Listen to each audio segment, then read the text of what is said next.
Hello friends. आज की class में हम लोग देखने वाले हैं कक्षा 6 की जो एनसीईआरटी की बुक है सामाजिक एवं राजनीतिक जीवन, इसके अंतर्गत जो चैप्टर फर्स्ट है विविधता की समझ, आज हम लोग इसी को देखेंगे। देखिए, एनसीईआरटी बुक का जो नोट्स होता है या फिर समरी कहें, यह सीटेट के लिए, यूपीटीईटी के लिए या फिर अगर कहें तो लगभग सभी प्रतियोगी परीक्षाओं के लिए बहुत ही जरूरी होता है। तो इसलिए आवश्यक है कि आप इसे अच्छे से पढ़ और समझ लें। तो चलिए शुरू करते हैं आज की क्लास को। देखिए, जैसा कि हम लोग जानते हैं कि भारत जो है वो विविधताओं का देश है। यहाँ पर विभिन्न धर्म के लोग विभिन्न त्योहार को मनाते हैं। हमारी भाषाएं अलग अलग हैं, खान पान अलग अलग हैं, रहन सहन अलग अलग है। इसीलिए भारत को तो विविधताओं का देश कहा जाता है। लेकिन अगर हम लोग वास्तव में सोचे, गहराई से सोचे, तो हम एक ही हैं, यानी कि विविधता में एकता हमें देखने को मिलेगा। हम लोग हमारे तरीके, तौर तरीके अलग अलग हैं, रहन सहन भाषाएं अलग हैं, लेकिन वास्तव में हम लोग एक ही हैं। अब हम लोग देखेंगे कि विविधता के कारण क्या है, आखिर वजह क्या था। देखिए, इसमें से आप चाहे तो देखकर खुद का एक नोट्स भी बना सकते हैं, जो कि एनसीईआरटी समरी से लिख सकते हैं उसको आप, क्योंकि इसमें जितने भी इस बुक में महत्वपूर्ण पॉइंट है वो सभी मैंने यहाँ पे दे रखा है। आप इसके आधार पर अपना खुद का नोट्स बना सकते हैं। देखिए, इस विविधता का कारण क्या था कि प्राचीन काल में लोग युद्ध, भोजन व अकाल के कारण से एक स्थान से दूसरे स्थान पर जाते थे। और क्योंकि पहले यातायात के साधनों का अभाव था, लोग पैदल ही यात्रा करते थे, इसलिए वे जहां कहीं भी जाते थे एक स्थान से दूसरे स्थान पर, वहीं पर रहने लग जाते थे और इस कारण वहां की संस्कृति, भाषा को सीख लेते थे और अपनी पुरानी संस्कृति, यानी जिस स्थान से वे आए थे, अपनी मूल संस्कृति, और जिस स्थान पे वे आके बस गए हैं वहां की नई संस्कृति, दोनों को मिलाकर एक नई संस्कृति को जन्म देते थे, यानी एक नई संस्कृति वहां पर उभरने लगती थी।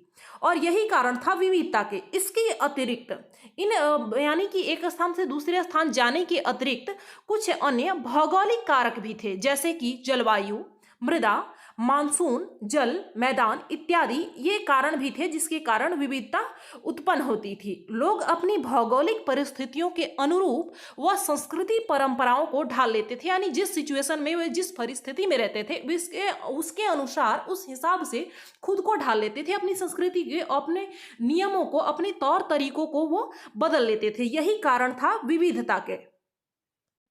अभी हमने विविधता के साथ साथ विविधता के कारणों को भी देखा। इसके अलावा इसमें विविधता और गैर बराबरी के पर चर्चा की गई है।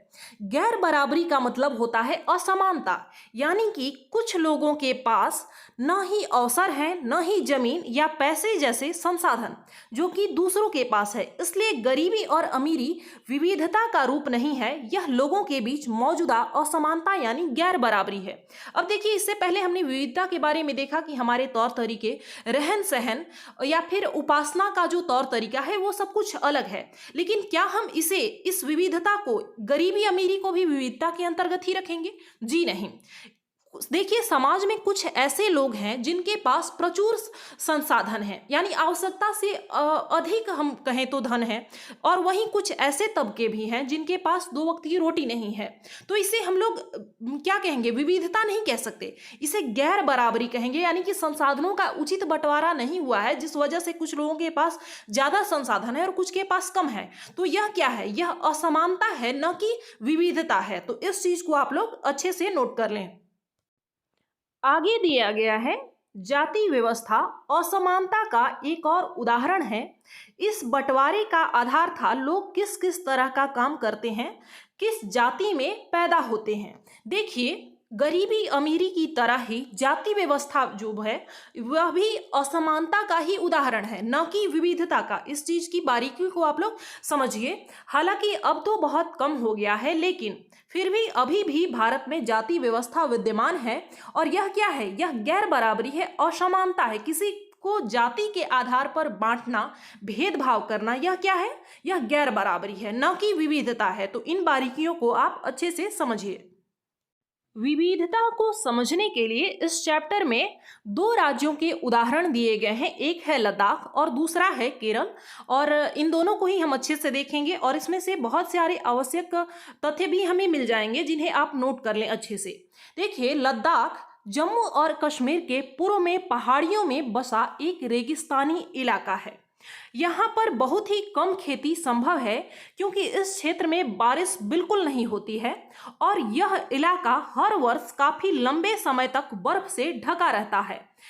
इस क्षेत्र में बहुत ही कम पेड़ उग पाते हैं और पीने के पानी के लिए लोग गर्मी के महीनों में पिघलने वाली बर्फ पर निर्भर रहते हैं। आगे दिया गया है, यहाँ के लोग एक खास किस्म की बकरी पालते हैं जिससे पश्मीना ऊन मिलता है। देखिए, सीटेट में यहाँ से सीधे ही आपसे सवाल पूछ लिया जाता है कि आखिर पश्मीना ऊन जो है वो हमें कहाँ से प्राप्त होता है। यह ऊन कीमती है, इसलिए पश्मीना शॉल बड़ी महंगी होती है। लद्दाख के लोग बड़ी सावधानी से इस ऊन को इकट्ठा करके कश्मीर के व्यापारियों को बेच देते हैं। मुख्यतः कश्मीर में ही पश्मीना सालें बुनी जाती है। पश्मीना सालें कहाँ बुनी जाती है?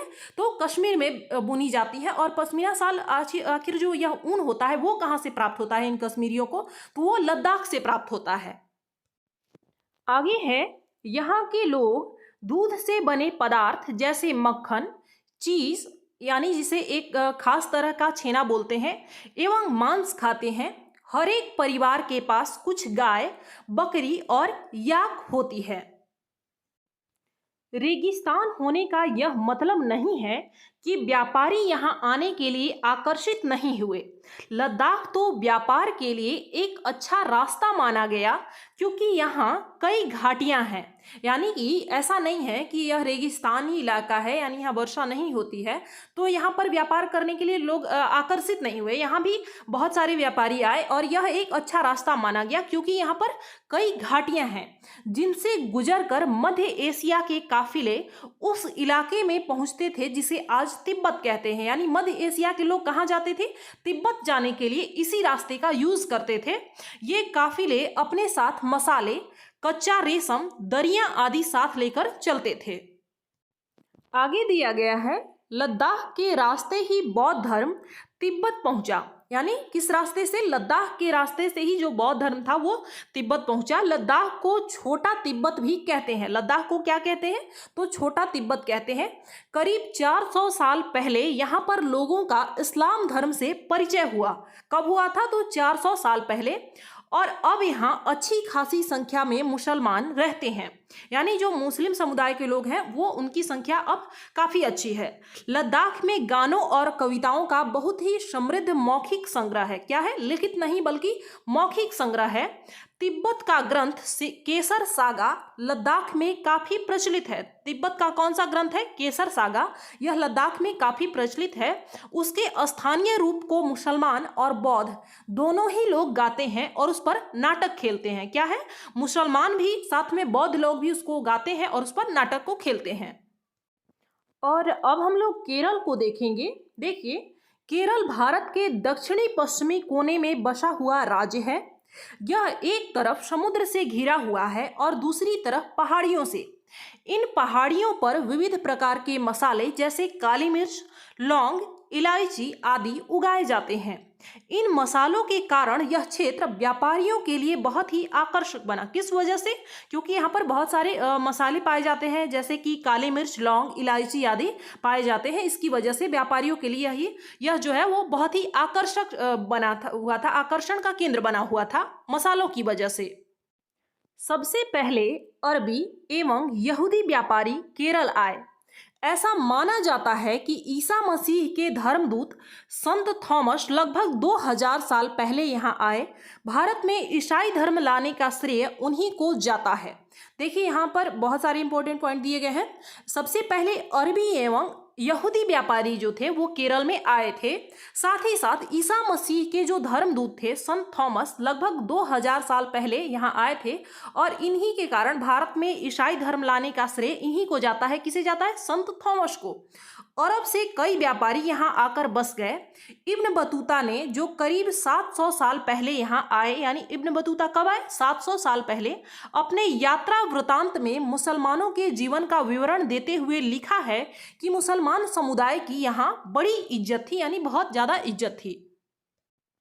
आगे दिया गया है, वास्को डी गामा पानी के जहाज से यहाँ पहुंचे तो पुर्तगालियों ने यूरोप से भारत तक का समुद्री रास्ता जाना। इन सभी ऐतिहासिक प्रभावों के कारण केरल के लोग विभिन्न धर्मों का पालन करते हैं, जिनमें यहूदी, इस्लाम, ईसाई, हिंदू एवं बौद्ध धर्म शामिल है। यानी एक के बाद एक यहाँ पर अन्य देशों से, अन्य धर्मों से लोग आते गए, जिसके कारण यहाँ पर जो विविधता है, धार्मिक विविधता को देखें तो वो काफ़ी ज़्यादा है। यहाँ पर यहूदी लोग भी रहते हैं, इस्लाम लोग भी, ईसाई, हिंदू, बौद्ध सभी लोग रहते हैं। इसका कारण क्या था? एक के बाद एक लोगों का आना। पहले अरब के जो व्यापारी थे वो आए, इब्न बतूता आए, जैसा कि हमने अभी देखा, साथ ही साथ वास्को डी गामा आए। तो ये सभी इसके विविधता के कारण हैं। चीन के व्यापारी भी केरल आए। यहाँ पर मछली पकड़ने के लिए जो जाल इस्तेमाल किए जाते हैं, यानी जो केरल में मछली पकड़ने के लिए जाल इस्तेमाल किए जाते हैं, वे चीनी जालों से हूबहू मिलते हैं और उन्हें चीना वला कहते हैं। तलने के लिए लोग जो बर्तन इस्तेमाल करते हैं उसे चीना चट्टी कहते हैं। इसमें चीन शब्द इस बात की ओर इशारा करता है कि उसकी उत्पत्ति कहाँ हुई होगी, यानी कुछ भी चीज़ों को तलने के लिए जो बर्तन केरल के लोग यूज़ करते हैं, जिसे चीना चट्टी कहते हैं। देखिए, इसमें भी चीन शब्द आया। साथ ही यहाँ पर जो जाल का इस्तेमाल होता है, जिसे चीना बला कहते हैं, इसमें भी चीन शब्द का इस्तेमाल हुआ। तो इससे हम लोग अंदाजा लगा सकते हैं कि इसकी उत्पत्ति आखिर कहाँ हुई होगी। यानी कि इसका सीधा कनेक्शन है कि इसकी उत्पत्ति केरल से आए जो व्यापारी हैं उन्हीं से हुई होगी, तभी तो इसका नाम ऐसा है। केरल की उपजाऊ जमीन और जलवायु चावल की खेती के लिए बहुत ही उपयुक्त है और वहाँ के अधिकतर लोग मछली, सब्जी और चावल खाते हैं। यानी क्या खाते हैं? मछली, सब्जी और चावल ज़्यादा पसंद करते हैं, अधिकतर लोग यही खाते हैं। और यहाँ से सीधे क्वेश्चन आपसे पूछ लिए जाते हैं, ज़्यादातर सीटेट में ऐसे क्वेश्चन बहुत ही आते हैं। आगे दिया गया है, जवाहरलाल नेहरू ने अपनी किताब भारत की खोज में लिखा कि भारतीय एकता कोई बाहर से थोपी हुई चीज नहीं है, बल्कि यह बहुत ही गहरी है, जिसके अंदर अलग अलग तरह के विश्वास और प्रथाओं को स्वीकार करने की भावना है। इसमें विविधताओं को पहचानना और प्रोत्साहित किया जाता है। यह नेहरू ही थे जिन्होंने भारत की विविधता का वर्णन करते हुए अनेकता में एकता का विचार हमें दिया। अब यहाँ से भी क्वेश्चन बन सकता है, अनेकता में एकता का विचार किसने दिया? तो जवाहरलाल नेहरू ने दिया था। इनकी पुस्तक का नाम है भारत की खोज। तो आप लोग इसे अच्छे से नोट कर लेंगे। तो इस चैप्टर में बस इतना ही था। मिलते हैं हम लोग अगली क्लास में। धन्यवाद।